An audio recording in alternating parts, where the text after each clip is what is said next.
نحمده ونصلي على رسوله الكريم اما بعد فاعوذ بالله من الشيطان الرجيم بسم الله الرحمن الرحيم رب اشرح لي صدري ويسر لي امري واحلل عقدة من لساني يفقهوا قولي۔ اللہ تعالیٰ کا لاکھ لاکھ شکر ہے کہ جس نے ہمیں انسان بنایا اور مسلمان گھرانوں میں پیدا کیا، ہماری کسی بھی کوشش کے بغیر ہمیں اسلام جیسی نعمت عطا کی۔ کبھی ہم نے غور کیا کہ یہ نعمت ہے کیا؟ یہ نعمت کوئی معمولی نعمت نہیں ہے، یہ نعمت وہ نعمت ہے جو ہمیں ہمارے خالق کی طرف سے ملی ہے۔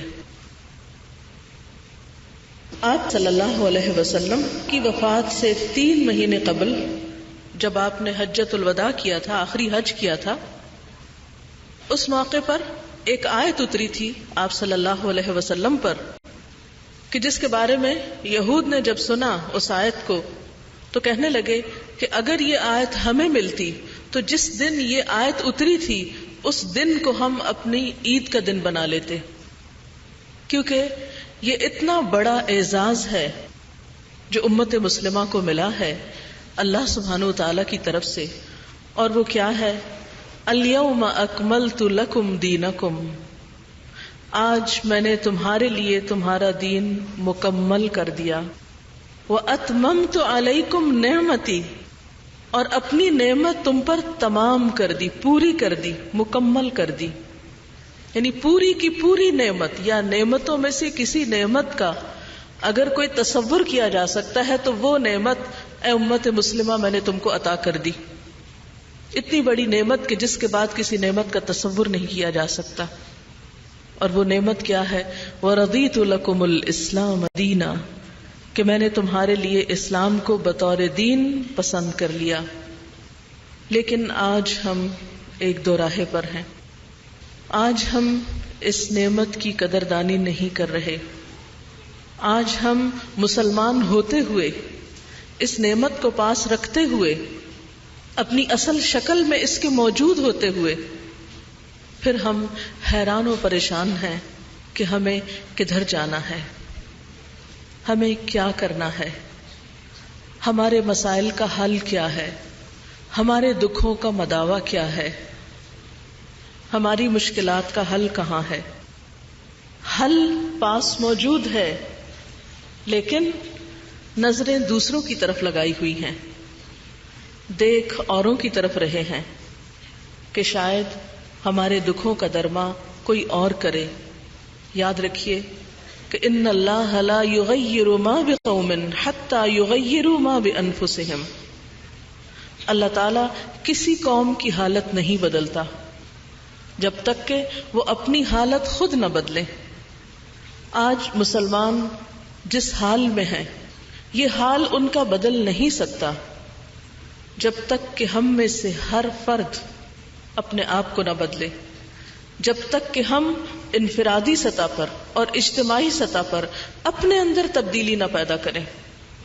اگر ہم اپنے اندر تبدیلی پیدا کریں گے، اگر ہم بدلیں گے، اگر ہم اس نعمت کی قدر کریں گے، اگر ہم اپنی پہچان پر فخر کریں گے بحیثیت ایک مسلمان کے، تو ہی ہمارا حال بدل سکتا ہے۔ لیکن افسوس یہ کہ اس وقت تو ہمیں اپنی خوشی منانے کے دن بھولتے جا رہے ہیں، وہ دن ہمارے لیے بور ہو رہے ہیں، عید کے تصور کے ساتھ کوئی خوشی وابستہ نہیں رہی۔ عید کو منانے کا اور باقاعدہ ایک خوشی کے موقع کے طور پر منانے کا ہمارے پاس کیا ایجنڈا ہے، کیا پروگرام ہے؟ اس کے برعکس دوسری تہذیبوں اور دوسری ثقافتوں سے جو کچھ ہم نے برآمد کیا اس پر خوش ہو رہے ہیں،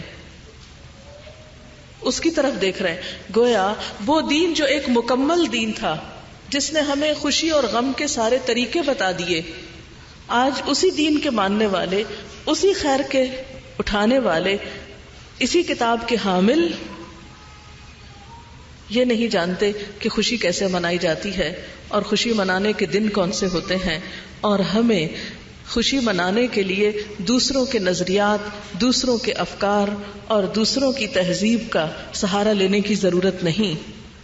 لیکن یہ سب کچھ اسی وقت ہو سکتا ہے جب سب سے پہلے ہمارا اپنے اس دین کے مکمل ہونے پر ایمان ہو۔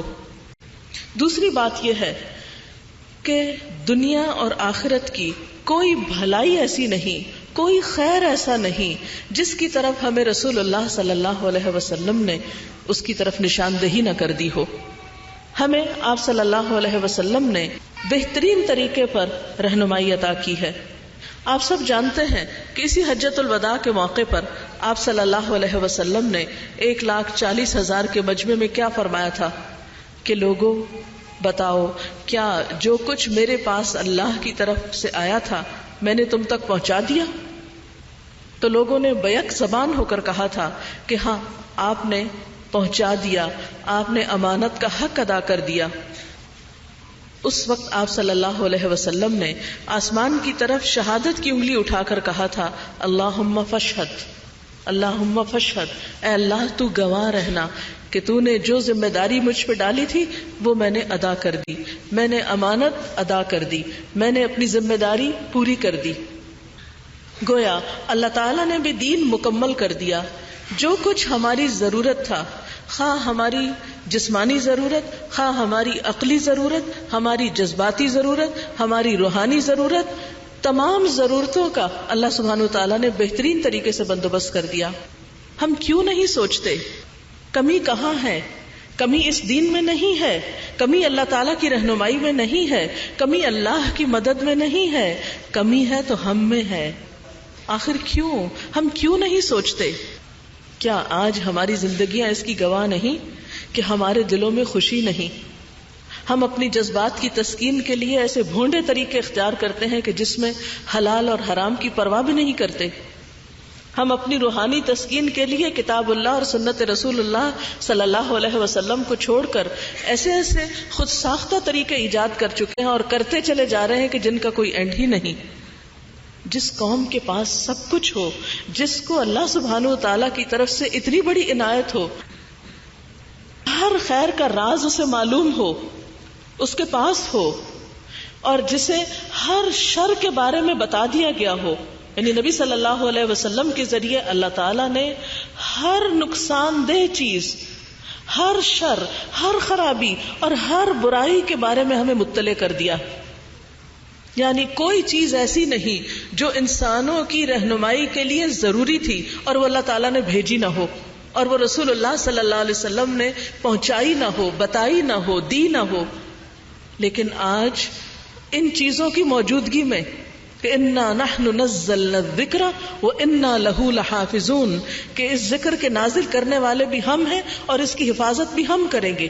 تو جس رب نے یہ کتاب اتاری، یہ علم اتارا اور ایک یقینی بات ہم تک پہنچائی اور اس کی اویلیبلٹی ہر ہاتھ تک اور ہر جگہ موجود ہے، ان سب چیزوں کے باوجود ہم پھر بھی محروم، روشنی ہوتے ہوئے ہم اندھیرے میں، آب حیات ہوتے ہوئے ہم پیاسے، ہم تڑپتے ہوئے ہم دکھوں میں، عزت دینے والی کتاب کے ہوتے ہوئے ہم ذلیل و رسوا دنیا میں، ہماری کوئی سے نہیں، کوئی ٹھکانہ نہیں، کوئی امن کی جگہ نہیں، ہر طرف سے خطرات ہیں جو امت مسلمہ پر منڈلاتے ہیں۔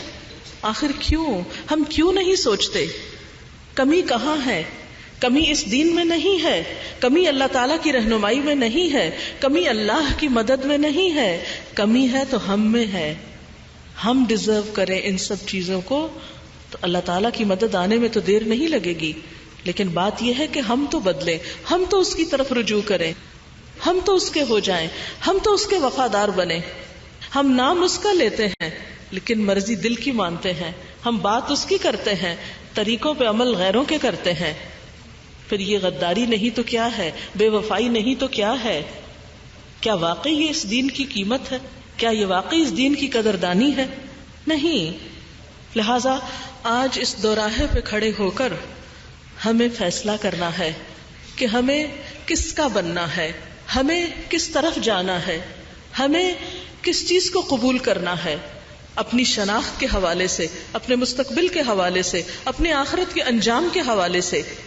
ہم آخر کب تک دین اور دنیا کے بیچ میں گو حالت میں، تذبذب کے عالم میں، بے یقینی کی کیفیت میں، ایک بے چینی کی حالت میں، ایک پریشانی کی حالت میں آخر کب تک رہیں گے؟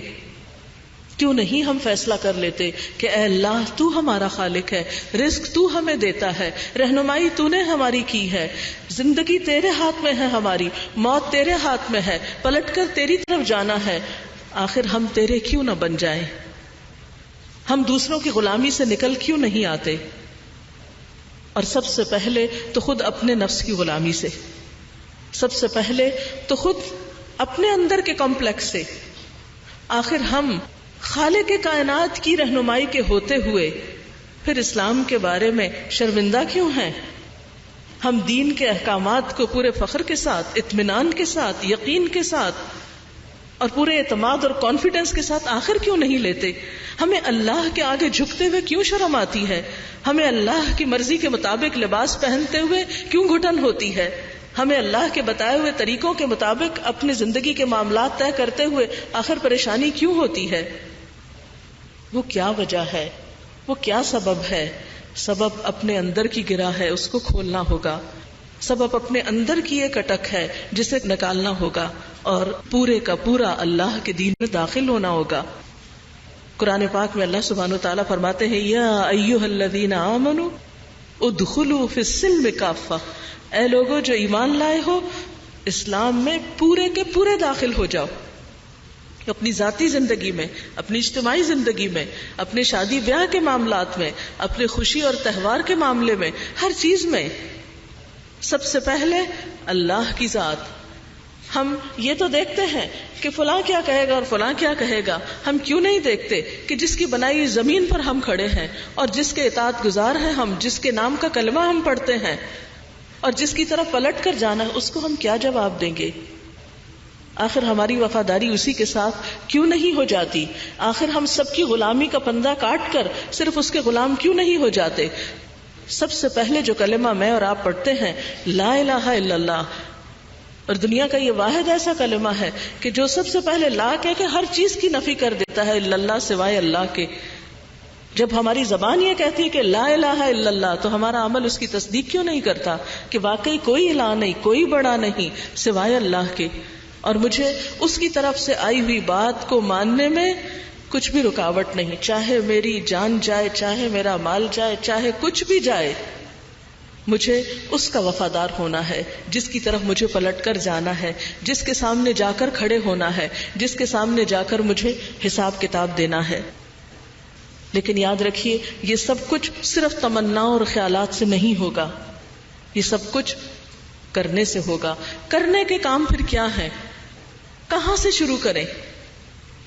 تو اس کے لیے میں آج آپ کو 4 باتیں بتاؤں گی اور ان 4 چیزوں پر آپ سوچنا شروع کریں۔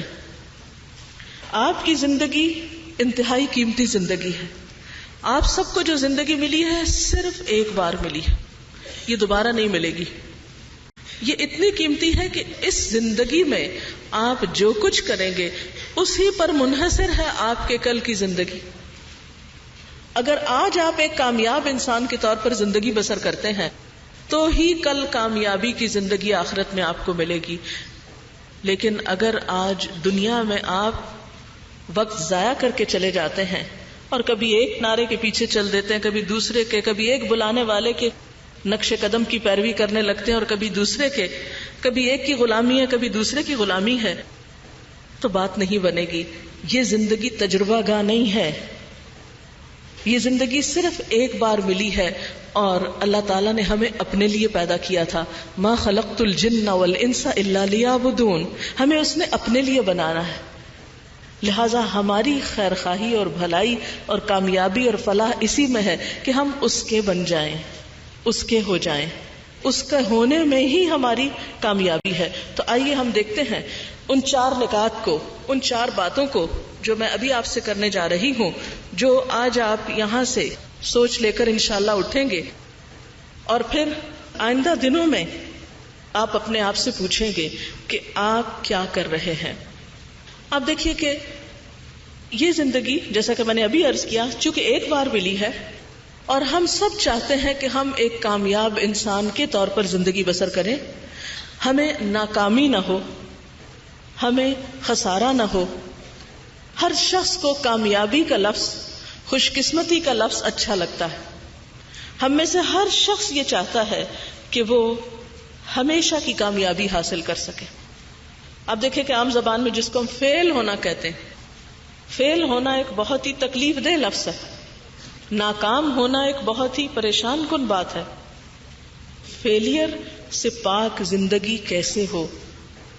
ہم ناکامیوں سے کیسے بچیں؟ ہم کامیاب انسان کیسے ہوں؟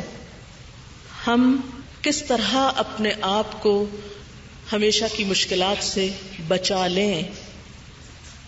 اس کے لیے پہلی بات یہ ہے کہ اپنے آپ کو پہچانیں، اپنا جائزہ لیں، اپنی زندگی کا مطالعہ کریں، اپنے حالات کو دیکھیں. نمبر 2 یہ ہے کہ اپنے انسانوں کے ساتھ معاملات کو دیکھیں. آپ کے والدین، آپ کی اولاد، آپ کے بہن بھائی، آپ کے شوہر، آپ کے ہمسائے، آپ کے سارے تعلقات والے، ان کے ساتھ آپ کی زندگی کس حد تک خوشگوار ہے. نمبر 3 یہ، اس بات پر آپ سوچیں کہ میں اس زندگی کو کس طرح استعمال کر رہی ہوں. کیا واقعی اس زندگی میں کوئی مؤثر رول ادا کر رہی ہوں؟ ایسے کام کر رہی ہوں کہ جن کے اثرات میرے مرنے کے بعد بھی باقی رہیں. میرا عمل میری موت کے ساتھ ختم نہ ہو جائے بلکہ میرے لیے صدقہ جاریہ بن جائے. کامیابیوں کا سلسلہ جاری رہے، ختم نہ ہو، فنا نہ ہو. اور پھر چوتھی بات یہ کہ اپنی آخرت کی منزل کو آج بیٹھ کے دیکھیں، ویژولائز کریں کہ کیا میں وہاں اللہ سبحانہ وتعالی کے سامنے ایک ایسے انسان کی حیثیت سے کھڑی ہو سکتی ہوں کہ جس پر اللہ تعالیٰ دیکھے اور رحمت کر دے اور اس سے راضی ہو جائے اور اس کو معاف کر دے اور اس سے درگزر کرے. تو گویا اپنے آپ کو پہچاننا، انسانوں سے تعلقات کو درست کرنا، اس زندگی میں وہ کام کرنا کہ جو مرنے کے بعد بھی آپ کے سلسلے جاری رہیں اور کل آخرت کی زندگی آپ کی کامیاب ترین ہو. تو کامیابی کی پہلی علامت، پہلا درجہ اپنی ذات میں کامیاب ہونا. اب آپ دیکھیے، اس کے لیے میں آپ کو ایک پیمانہ دیتی ہوں. اپنے آپ کو پہچانیے کہ کیا آپ واقعی ایک خوش انسان ہیں. عام طور پر خوشی کا معیار کیا ہوتا ہے؟ کیا خوشی اس بات کا نام ہے کہ آپ جب پبلک میں ہو، لوگوں کے بیچ میں ہو تو آپ زور زور سے ہنسا کریں، آپ جوکس کریں، آپ کسی کو چھیڑیں، کوئی مذاق کریں، کوئی آپ سے مذاق کرے، آپ شادیوں کی رونق ہو، آپ اچھے لباس پہنے ہوئے ہوں، ہر ایک کی نظریں آپ پر اٹھی ہوئی ہوں کہ کس قدر سمارٹ ہے، کتنا خوبصورت ہے، دیکھو بال کتنے خوبصورت ہیں، دیکھو لباس کتنا خوبصورت ہے. کیا واقعی اسی کا نام حقیقی خوشی اور اسی کا نام کامیابی ہے؟ نہیں. اپنے آپ کو پہچاننے کے لیے تنہائی کا کوئی ایک وقت دن میں مقرر کریں، کوئی ایک وقت جب آپ کے پاس کوئی نہ ہو.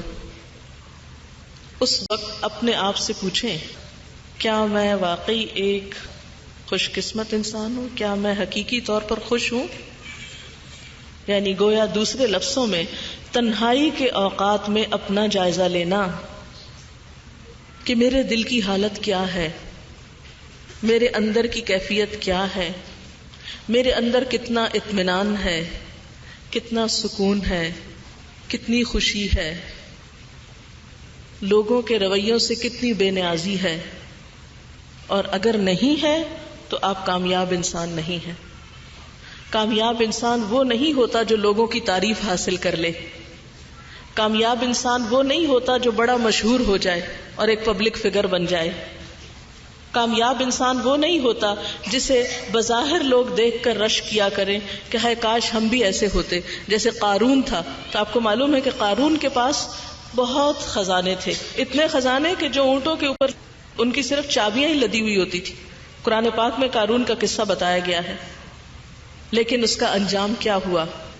قارون جب اپنے پورے لباس کے ساتھ اور اپنے مال کی نمائش کے ساتھ نکلا تو لوگ دیکھ کر حسرت میں مبتلا ہوئے، کہنے لگے یا لیت لنا مثل ما اوتی قارون، کاش ہمارے پاس بھی یہ سب ہوتا جو یہ قارون کے پاس ہے.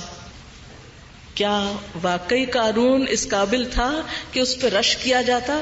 کیا آپ قارون کو ایک کامیاب انسان کہیں گے جس کے پاس دنیا کے سب انسانوں سے زیادہ دولت تھی؟ نہیں. کیوں؟ اس لیے کہ اس کا انجام اچھا نہیں ہوا. وہ زمین میں دھنس گیا اور قیامت تک دھنستا چلا جائے گا. وَخَسَفْنَا بِهِ وَبِدَارِهِ الْأَرْضِ، ہم نے اس کو اور اس کے گھر اور محل ہر چیز کو زمین میں دھنسا دیا. تو کیا وہ انسان جو دنیا میں رہتے ہوئے بہت بڑی دولت کا مالک بن جائے لیکن مرتے وقت اتنا ذلت آمیز موت آئے اس پر، کیا آپ اس کو کامیاب انسان کہیں گے؟ نہیں.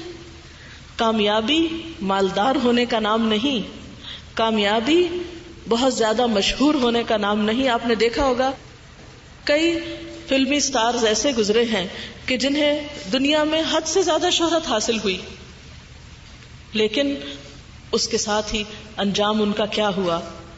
بعض نے خودکشی کر لی، بعض نے خودکشی کرتے ہوئے اپنے پیچھے جو نوٹ چھوڑے وہ اس میں اتنے حسرت ناک پیغام تھے. مارلن منرو کا نام آپ نے سنا ہوگا، جس کو صرف ایک دفعہ کس کرنے کی قیمت کئی $1000 تھی، لیکن مرنے سے پہلے وہ لکھتی ہے کہ میں دنیا کی بدقسمت ترین انسان ہوں کہ جس کو صرف ایک کس کرنے کے لیے لوگ $1000 دینا چاہتے ہیں، مگر اس کے دل کو کوئی حقیقی خوشی دینے والا نہیں، اس کی حقیقی قدردانی کرنے والا کوئی نہیں. عبرتناک مثالوں سے تاریخ بھری ہوئی ہے، لیکن اس کے باوجود ہم بعض اوقات خوش قسمتی اور کامیابی سمجھتے ہیں شہرت پانے کو، تعریف چاہنے کو، مالدار کہلانے کو، بڑا گھر بنانے کو، اچھا لباس پہننے کو، بہت خوبصورت ہیئر کٹنگ کو. کیا واقعی یہ سب کچھ کامیابی ہے؟ کیا ہماری زندگی کا مقصد اور محور اور ہماری زندگی کی انتہا بس اسی چیز کے اندر ہے کہ ایک شخص نے لباس بہت خوبصورت پہننا سیکھ لیا تو وہ کامیاب ہو گیا؟ نہیں. بہت زیادہ مال مل گیا تو کامیاب ہو گئے؟ نہیں. بہت شہرت مل گئی تو کامیاب ہو گئے؟ نہیں. اوناسس کے بارے میں آپ نے سنا ہوگا کہ جو دنیا کا امیر ترین انسان ہے، کہ اس کے پاس ہر چیز تھی، بے شمار جہاز، بحری بیڑے جو زبردست تجارت کرتے تھے، لیکن اس سے جب پوچھا گیا کہ کیا تم اپنے آپ کو خوش قسمت انسان سمجھتے تو اس نے کہا نہیں. اس کو ایک عجیب و غریب بیماری تھی کہ وہ اپنی پلکیں خود نہیں جھپک سکتا تھا. اس کی آنکھوں کو سولوشن ٹیپ سے کھول دیا جاتا تھا اور جب وہ ہٹائی جاتی تھی تو وہ گر جاتے تھے پپوٹے اور وہ سو جاتا تھا. کتنے ہی بے شمار لوگ ایسے ہیں. اور اس سے پوچھا گیا کہ اگر تم اپنی ساری دولت دے کر کوئی خواہش اپنی چاہو کہ پوری ہو تو وہ کون سی ہے؟ تو اس نے کہا ایک دفعہ اپنی مرضی سے آنکھ جھپکنے کی. تو یاد رکھیے بہنوں، ہماری زندگی جس ڈگر پہ جا رہی ہے، جن چیزوں کے پیچھے ہم بھاگ رہے ہیں، جن کو ہم آئیڈیالائز کر رہے ہیں، جن کی حسرتیں ہم دلوں میں لیے ہوئے ہیں، جن چیزوں پر ہم دل مسوس کے رہ جاتے ہیں اور دوسروں کی ظاہری چکا چوند کو ہم کامیابی سمجھتے ہیں، یہ کامیابی نہیں ہے. کامیابی کیا ہے؟ تنہائی میں اپنے آپ سے پوچھیں، جب آپ کے ارد گرد کوئی نہ ہو، جب آپ کسی شادی سے، کسی فنکشن سے لوٹیں جہاں آپ نے بہت کہکہے لگائے ہوں، جہاں آپ کو ڈھیروں تعریفیں ملی ہوں، جہاں آپ کو لوگوں نے بہت اپریشیٹ کیا ہو، اس سے واپسی پر جب آپ تنہا اپنے کمرے میں ہوں تو آپ کے دل کا عالم کیا ہوتا ہے؟ کیا واقعی وہاں بھی آپ کے لبوں پہ مسکراہٹ ہوتی ہے؟ کیا وہاں بھی آپ ایک مطمئن انسان ہوتے ہیں؟ کیا آپ تنہائی میں اپنے رب سے باتیں کرنا جانتے ہیں؟ کیا تنہائی میں، کیا کسی بھی لمحے ایسے موقع پر آپ کے اندر یہ خواہش تو نہیں ہوتی یا یہ خیال تو نہیں آتا کہ میں ایک بدقسمت انسان ہوں؟ یا یہ کہ خوشی حاصل کرنے کا اصل طریقہ اور اصل ذریعہ کیا ہے؟ تو یہ سب کچھ اس وقت ہوگا جب آپ صحیح راستہ اختیار کریں گے. اور وہ کیا ہے؟ اپنی قیمت پہچانیے، اپنی قدر پہچانیے، اپنی زندگی اور اپنے وقت کو داؤ پہ نہ لگائیے، تجربات کی نظر نہ کیجیے، محض دنیا کی ظاہری چکا چوند میں جا کر اپنا وقت برباد نہ کیجیے. قیامت کے دن انسان کو جب اس کی ساری زندگی کا وہ دکھایا جائے گا تو اس وقت اس سے پوچھا جائے گا قال کم لبثتم فی الارض عدد سنین، کتنے سال دنیا میں رہ کر آئے ہو؟ قالوا لبثنا یوما او بعد یوم فاسأل العادین، لوگ کہیں گے ایک دن یا دن کا بھی کچھ حصہ. جیسے ایک اور جگہ پر آتا ہے لم یلبثوا الا عشیۃ او ضحاها، قیامت کے دن لوگ کہیں گے کہ ہم تو دنیا میں صبح کا ایک پہر یا شام کا ایک حصہ ٹھہر کر آئے ہیں. آپ گننے والوں سے پوچھ لیجئے، یہ لمبی لمبی زندگیاں اور دنیا کی یہ ڈھیروں بظاہر خوشیاں قیامت کے دن ان کی کوئی قدر و قیمت، کوئی حیثیت نہ ہوگی. وہاں کی یہ لمبی زندگی ایک پل برابر محسوس ہوگی انسان کو. لہٰذا آج اس زندگی کی قدر پہچانیں اور اس میں ایسے کام کر جائیں کہ اس کے بدلے میں آپ کی ہمیشہ کی زندگی سنور جائے. لہٰذا کامیاب زندگی بسر کرنے کے لیے اپنے وقت کا صحیح استعمال بے حد ضروری ہے. اپنی ساری مصروفیات کا جائزہ لیں کہ آپ کیا کیا کیا کرتے رہتے ہیں اور اس میں اللہ کے حقوق کتنے ادا ہو رہے ہیں، پھر بندوں کے حقوق کتنے ادا ہو رہے ہیں. اور دوسری چیز، کامیاب انسان وہ نہیں کہ جو صرف خود کو بڑی چیز سمجھتا رہے، صرف چند ظاہری تعریفیں سن کر خوشی سے پھولا نہ سمائے اور سمجھے کہ میں بہت بڑی چیز ہوں، یا جس کی تعریف لوگ صرف اس کے ڈر سے کریں، یا جس کی بات لوگ محض اس کے خوف سے مانیں. ایسا انسان کامیاب نہیں. کامیاب وہ ہے جس کے تعلقات اس کے آس پاس والوں سے بہترین ہوں. مثلاً اگر آپ اپنے گھر میں رہتے ہیں تو آپ اپنے آپ سے پوچھئے، کیا آپ کا شوہر آپ سے خوش ہے؟ بحیثیت بیوی کے آپ کا فرض بنتا ہے کہ آپ اپنے شوہر کو خوش کریں. کیا آپ کے بچے آپ سے خوش ہیں؟ کیا آپ کے ہمسائے آپ سے خوش ہیں؟ کیا وہ لوگ جو کہیں پر بھی آپ کے ساتھ مل جل کر کام کرتے ہیں وہ آپ کے ساتھ خوش ہیں؟ اگر بات یہ نہیں اور بات یہ ہے کہ آپ ان سے نفرت کرتے ہیں اور وہ آپ سے نفرت کرتے ہیں، وہ آپ کی شکل نہیں دیکھنا چاہتے اور آپ ان کی شکل نہیں دیکھنا چاہتے، تو اس کا مطلب ہے کہیں کمی ہے.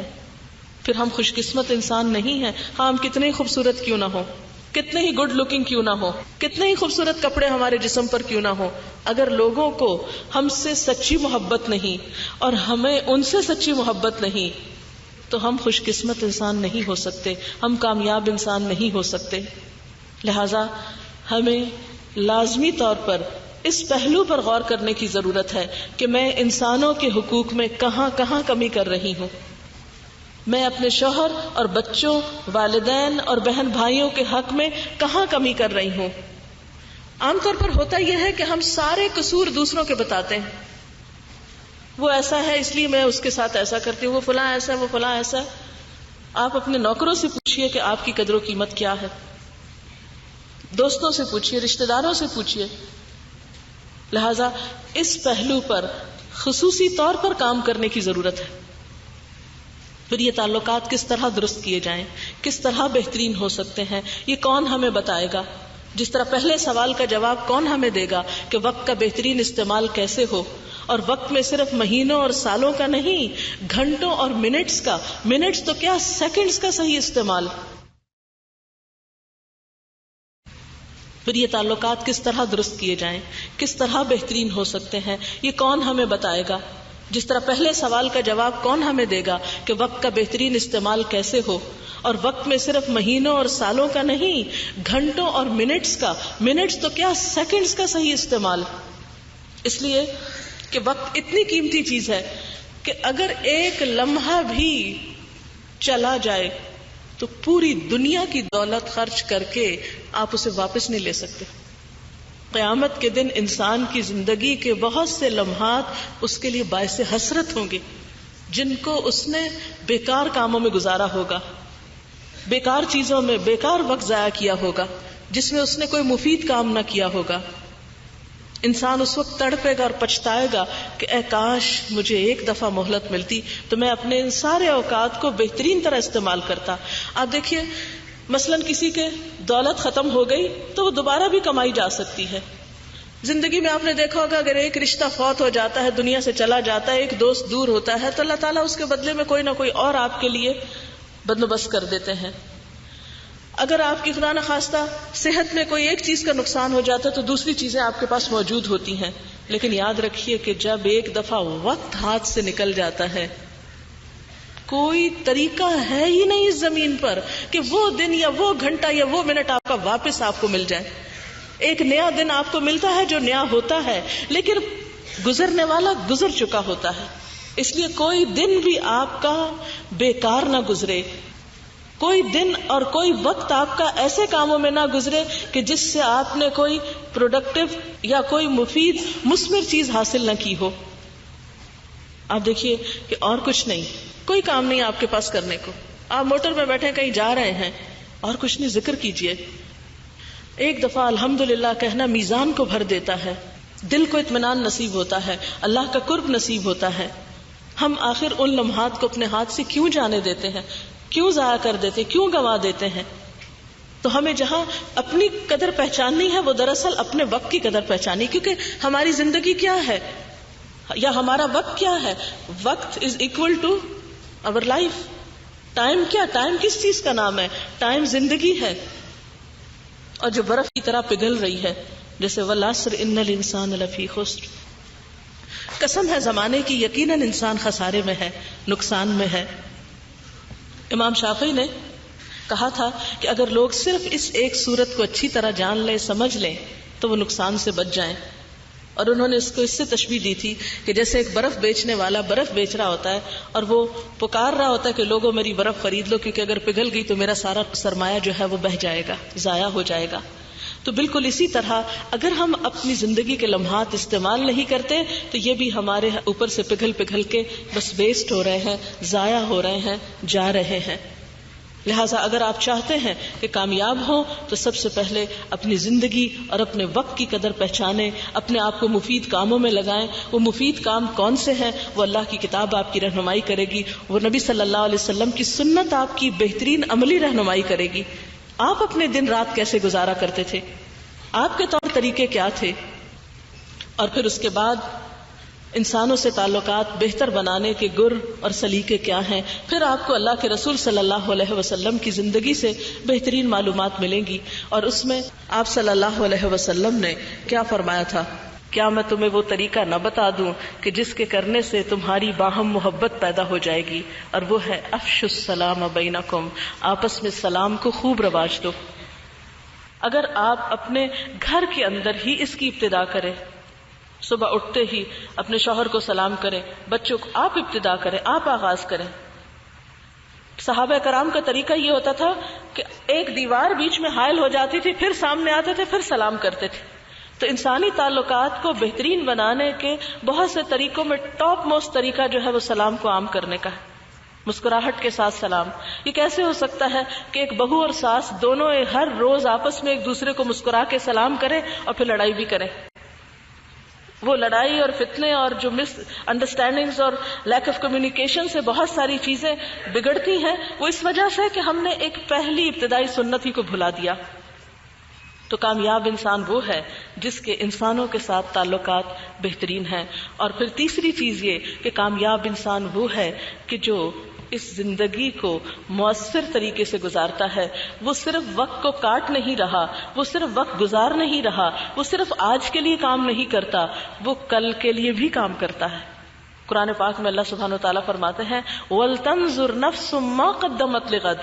ہر انسان کو یہ دیکھنا چاہیے کہ اس نے کل کے لیے کیا کیا ہے، اس کی آئندہ آنے والی زندگی میں اس نے اپنے لیے کیا آثار چھوڑے. دنیا میں اس زندگی میں مرنے کے بعد اس کے لیے کیا ہے، اس کو کس نام سے یاد کیا جائے گا، اس کے کون کون سے عمل ایسے ہیں جو اس کے لیے صدقہ جاریہ بنیں گے.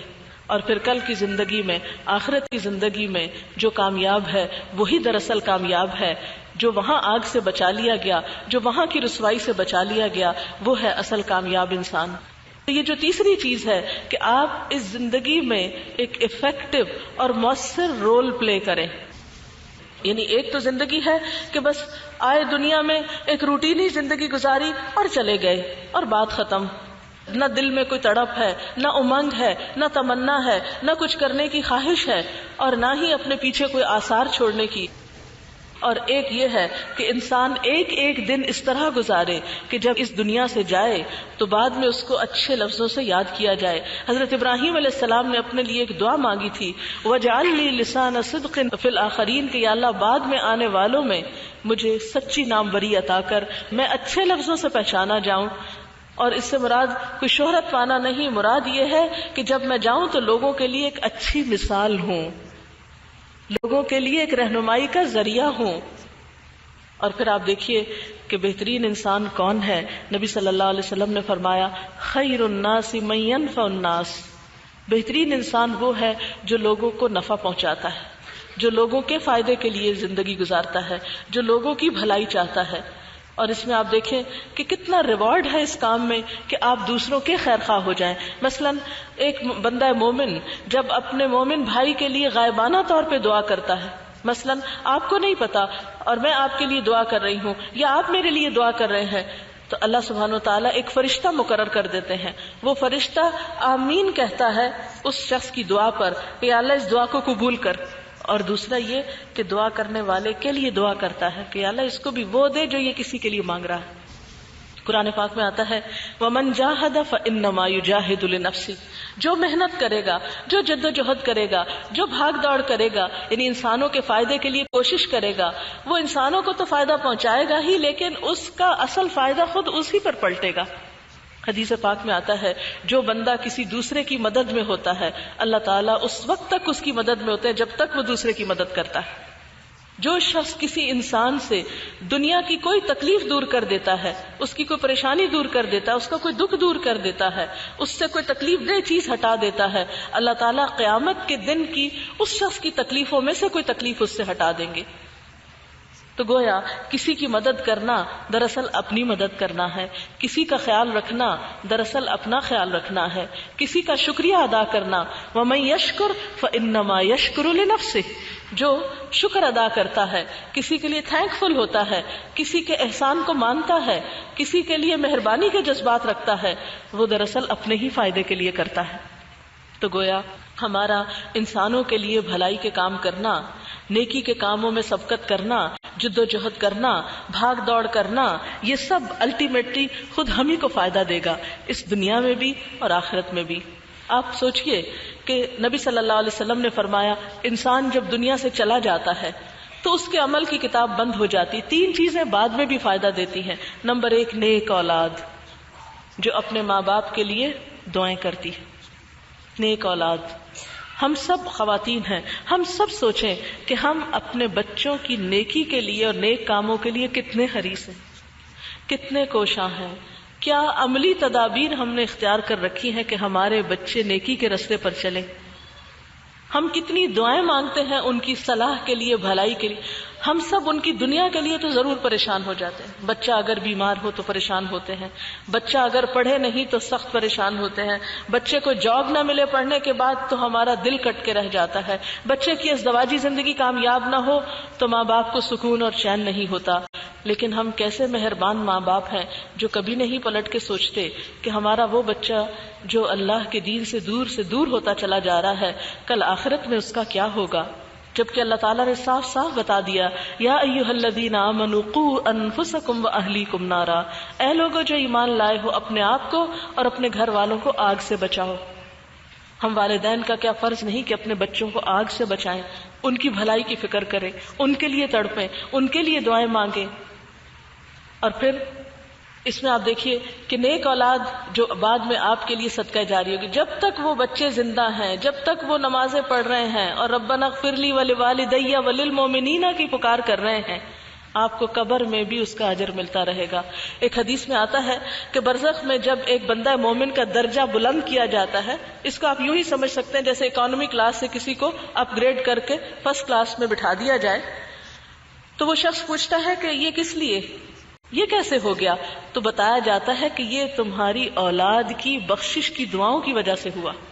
یعنی والدین کے مرنے کے بعد اگر اولاد نیک ہے، نیکی کی طرف اس کی رغبت ہے اور ماں باپ کی محسن ہے، شکر گزار ہے، ماں باپ کے لیے دعائیں کرتی ہے، تو انسان کو قیامت سے پہلے برزخ میں اس کی جزا اور اس کا بدلہ ملنا شروع ہو جاتا ہے. لہذا افیکٹو رول پلے کرنے کے لیے سب سے پہلے بچوں کی تربیت کی طرف توجہ کریں. اور اس میں آپ دیکھیں کہ لقمان حکیم کی جو نصیحتیں ہیں اپنے بچے کے لیے، ان پوائنٹس کو اپنے ذہن میں رکھیں. قرآن پاک میں اللہ تعالیٰ فرماتے ہیں وَلَقَدْ آتَيْنَا لُقْمَانَ الْحِكْمَةَ أَنِ اشْكُرْ لِلَّهِ وَمَن يَشْكُرْ فَإِنَّمَا يَشْكُرُ لِنَفْسِهِ. اور پھر لقمان نے اپنے بیٹے کو کیا نصیحت کی؟ یا بنی لا تشرک باللہ ان الشرک لظلم عظیم. سب سے پہلے تو اپنے بچے کو شرک سے بچایا. لیکن آج ہم کیسے ماں باپ ہیں کہ جو مشرکانہ تہواروں میں بچوں کو خود مدد کرتے ہیں اور خود ان کو ساتھ شریک کر کے انہیں غلط راستوں پر لگاتے ہیں. پھر اس کے بعد آپ دیکھیں پھر اپنے بیٹے کو لقمان نصیحت کرتے ہیں، اچھے اخلاق سکھاتے ہیں اور نیکی کا حکم دو، برائی سے روکو، وَاصْبِرْ عَلَىٰ مَا أَصَابَكَ. یہ سورۃ لقمان کے اندر آیات موجود ہیں. آپ سب ان آیات کو پڑھ کر اس معیار اور پیمانے پر دیکھیں کہ لقمان کی مثال جو اللہ سبحانہ وتعالیٰ نے قرآن پاک میں دی اور اس کی تعریف کی، تو کیا لقمان حکیم نے اپنے بچے کو جو باتیں سکھائی تھیں ہم نے اپنے بچوں کو وہ باتیں سکھائیں؟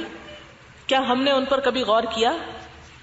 اور پھر آپ دیکھیے کہ کامیاب انسان وہ ہے جو حدیث کا ایک اگلا حصہ ہے کہ مرنے کے بعد انسان کے عمل ختم ہو جاتے ہیں، نیک اولاد کے بعد وہ علم جو لوگوں کو فائدہ دیتا ہے.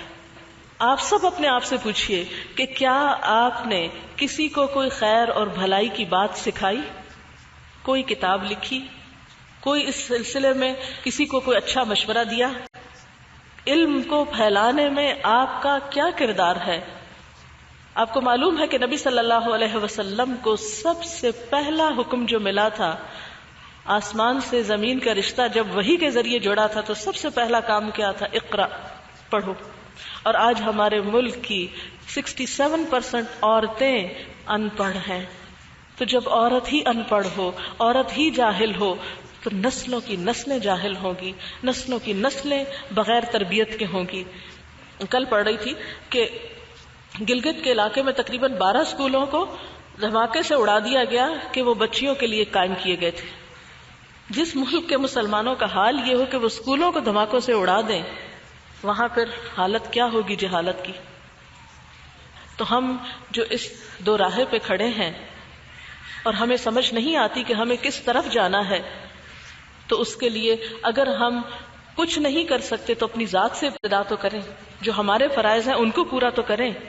اگر ہم میں سے ہر شخص یہ سوچنے لگے کہ میں خیر اور بھلائی کی بات دوسروں تک کیسے پہنچاؤں، اور اس کے لیے وہ حریص ہو جائے اور اس کو کسی کے فائدے کے لیے نہیں، اپنے فائدے کے لیے سوچے، اپنے آثار کے لیے سوچے، ایک افیکٹو رول اس زمین پر پلے کرنے کے لیے سوچے کہ جو مرنے کے بعد بھی اس کی نیکیوں میں اضافے کا سبب بنے. تو ہر ایک اپنے آپ سے پوچھے کہ میں اس کام میں کیا کوشش کر رہی ہوں، میں اس کام کے لیے کیا محنت کر رہی ہوں، میں اس کام کے لیے کیا آئیڈیاز رکھتی ہوں، میرے ذہن میں کون سے ایسے افکار ہیں، کون سے ایسے خیالات ہیں، کون سی ایسی تمنا ہے کہ جو مرنے سے پہلے میں چاہتی ہوں کہ پوری ہو جائے. علم کو دنیا میں عام کرنے کے لیے، روشنیوں کو عام کرنے کے لیے، اندھیروں کو مٹانے کے لیے، کیونکہ علم ہی آگہی کا سبب بنتا ہے، علم ہی انسان کو اپنے آپ سے آگاہ کرتا ہے، علم ہی انسان کو خدا شناسی عطا کرتا ہے، اللہ تعالیٰ کی معرفت بھی اسی سے حاصل ہوتی ہے. لہٰذا اس کے عام کرنے کے لیے میں کیا کر رہی ہوں، میں اپنے پیچھے کتنا صدقہ جاریہ چھوڑ رہی ہوں، کیونکہ نبی صلی اللہ علیہ وسلم کا وعدہ ہے کہ علم ينتفع به، وہ علم جس سے لوگ فائدہ اٹھائیں وہ انسان کے آثار میں شمار ہوتا ہے. اور نمبر 3 صدقۃ جاریہ، صدقہ جاریہ کے کام، یعنی صدقہ جاریہ سے مراد ایسے کاموں میں، ایسے پروجیکٹس میں مال لگانا کہ جو آپ کے مرنے کے بعد بھی جاری رہیں، خیر و بھلائی کے کاموں میں، مثلا کسی ہسپتال کی تعمیر میں، کسی سڑک کی ایون تعمیر میں، کسی مدرسے کی تعمیر میں، کسی کنویں کے کھدوانے میں، کسی بچے کو پڑھوانے میں، یعنی کوئی بھی انسانوں کی خیر فلاح و بہبود کا کام جس سے انسانوں کو بھلائی ہو. آج آپ دیکھیں کہ ہمارے کتنے ہی گاؤں ایسے ہیں، کتنے ہی علاقے ایسے ہیں کہ جن میں تعلیم نہیں ہے، بچوں کے پاس کتابیں نہیں ہیں، جانوروں کی سطح پہ زندگی بسر کر رہے ہیں کہ انہیں خبر ہی نہیں کہ علم کس چیز کا نام ہے، ان کے لیے کون سوچے گا، کون کرے گا. تو ایسے فلاحی منصوبوں میں شرکت کرنا، ایسے کام سوچنا کہ جس سے بڑے پیمانے پر انسانوں کی خیر اور بھلائی کا کام ہو سکے، اس میں کچھ نہ کچھ حصہ آپ پرسنلی اپنی طرف سے ڈالیں. ہم عام طور پہ عورتیں کہتے ہیں وہ ہمارے ہسبینڈ نے بہت کچھ کر دیا. نہیں، ہسبینڈ بے شک کریں، لیکن کوئی بھی مال جو ہماری اپنی ذاتی ملکیت، اسلام نے عورت کو وراثت کا حق بھی دیا، اسلام نے عورت کو حق مہر کا حق بھی دیا. ایسا نہیں ہے کہ کسی عورت کے پاس کچھ بھی ذاتی نہیں ہو سکتا، تھوڑا ہو یا زیادہ ہو، ایک پائی ہو یا ایک روپیہ ہو، کچھ بھی ہو، کیونکہ اللہ تعالیٰ کوانٹٹی کو نہیں دیکھتے، کوالٹی کو دیکھتے ہیں کہ کس نے کس خلوص، کس جذبے، کس محبت کے ساتھ ایسا کچھ کام کیا ہے.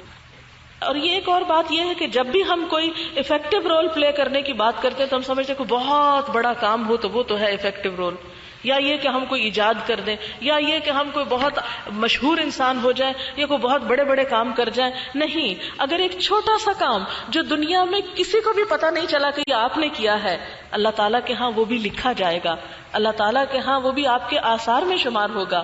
لہٰذا ایسے کاموں کے لیے کوشاں ہونا اور ایسے کاموں کے لیے محنت کرنا، یہ آپ نے اپنے لیے سوچنا ہوگا. اور آخری بات یہ ہے، کامیاب انسان وہ ہوتا ہے جو اپنی آخرت کو سامنے رکھ کر اپنا سفر شروع کرتا ہے، انجام کو دیکھ کر. مثلا اس کی مثال ایسے ہی ہے کہ جیسے آپ نے یہاں آنے سے پہلے یہاں کا ایڈریس معلوم کیا ہوگا، لوکیشن پتا کی ہوگی کہ یہ جگہ کہاں ہے، کتنی دیر میں پہنچیں گے، کس سڑک سے جائیں گے، کیا کریں گے.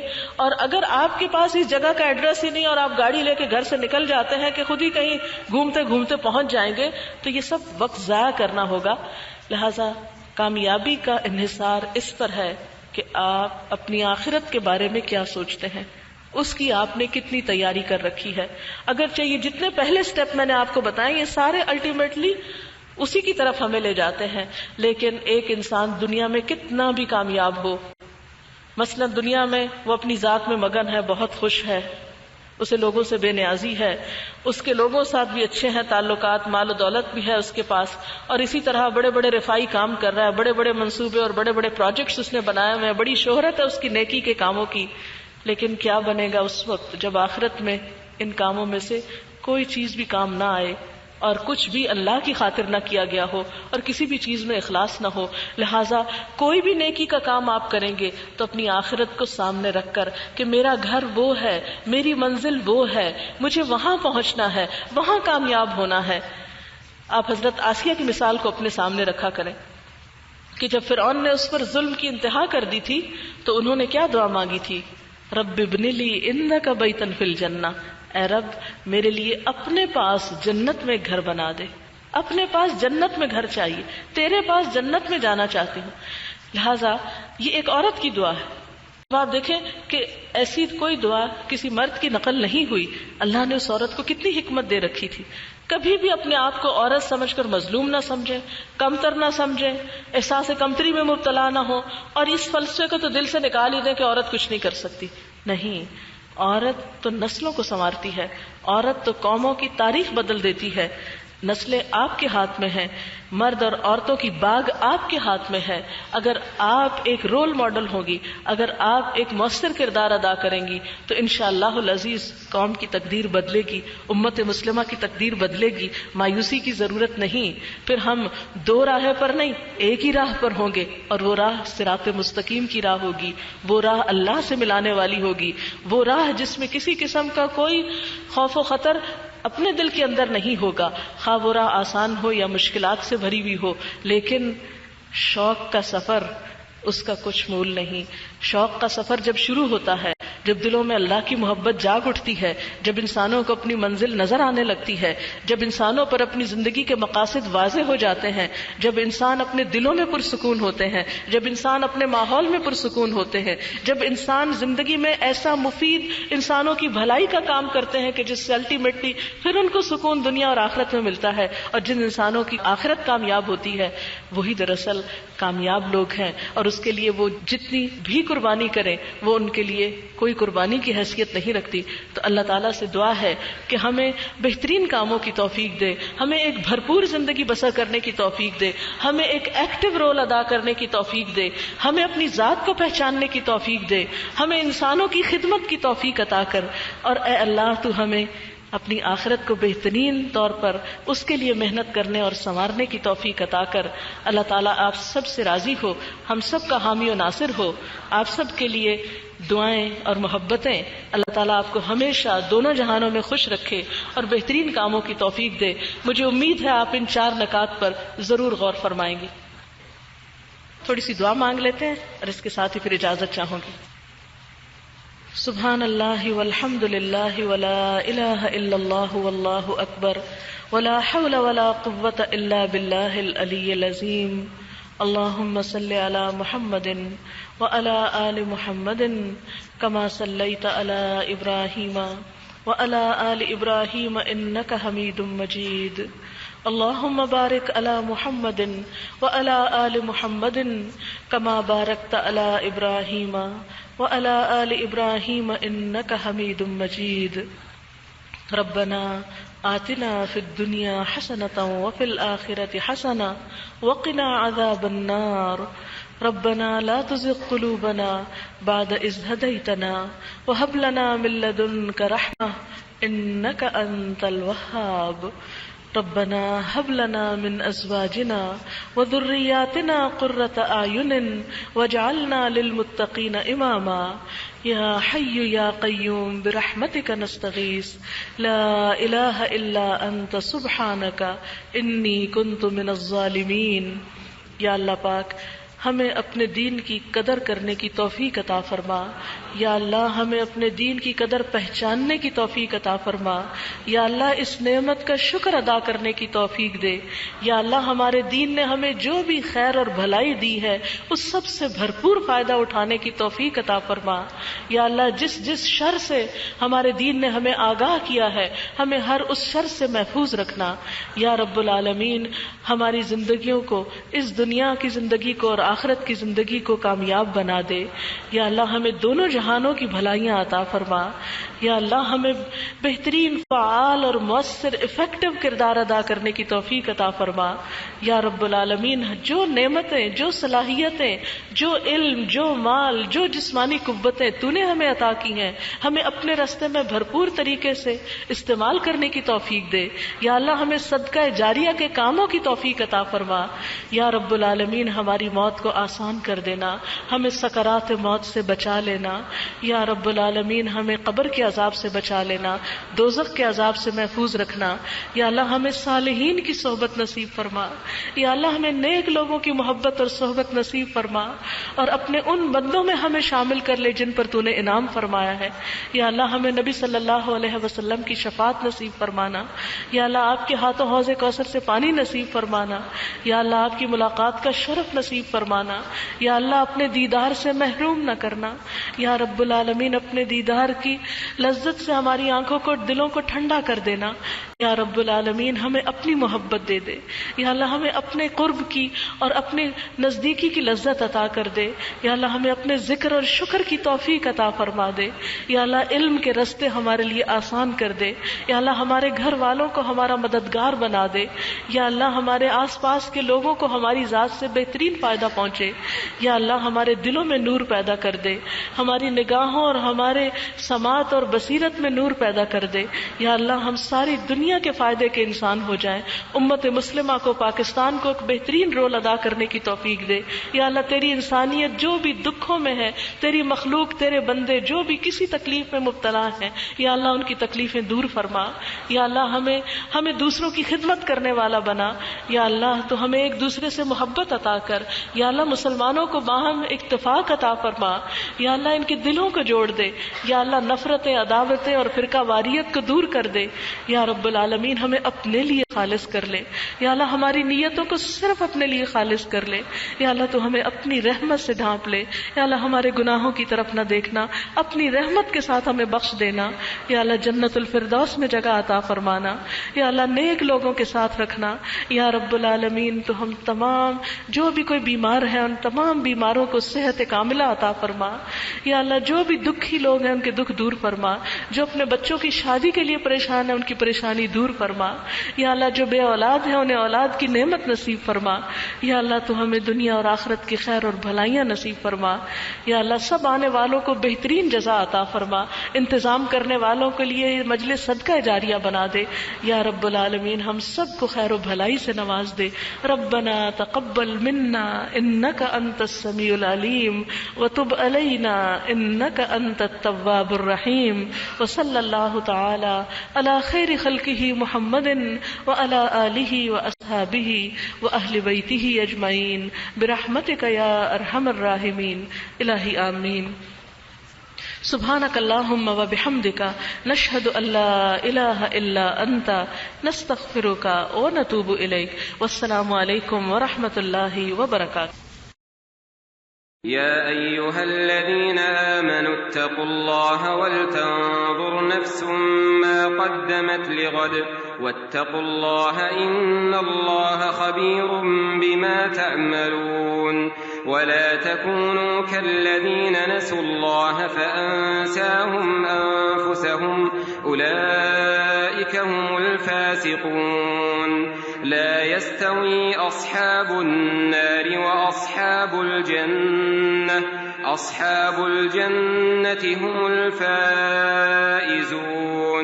لو أنزلنا هذا القرآن على جبل لرأيته خاشعا متصدعا من خشية الله وتلك الأمثال نضربها للناس لعلهم يتفكرون هو الله الذي لا إله إلا هو عالم الغيب والشهادة هو الرحمن الرحيم هو الله الذي لا إله إلا هو الملك القدوس السلام المؤمن المهيمن العزيز الجبار المتكبر سبحان الله عما يشركون هو الله الخالق البارئ المصور له الأسماء الحسنى يسبح له ما في السماوات والأرض وهو العزيز الحكيم